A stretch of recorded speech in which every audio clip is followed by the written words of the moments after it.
ఈ సాంగ్ చాలా బాగుంటది కదా, తెలుగులో భయపడకము, నేను నీకు దేవుడై ఉన్నాను. దిగులు పడకము, నేను నిన్ను బలపడుతున్నాను. యెషయా గ్రంథం 41:10.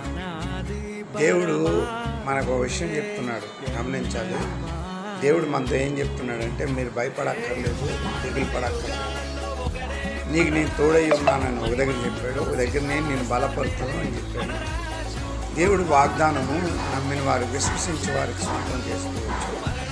ఈ వాగ్దానం ఎంత మంచిదంటే, నిశ్చయంగా దేవుని యందు విశ్వాసం ఉంచేవాడు ఎన్నడూ కూడా దిగులు పడుతూ భయపడతాడు. అవిశ్వాసం మాత్రమే దిగులు, భయం కలుగుతుంది.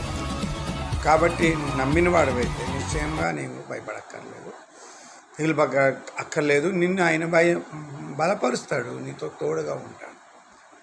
సో ఈ మంచి వాగ్దానం ఈరోజు మీరు సొంతం చేసుకోండి, నమ్మండి.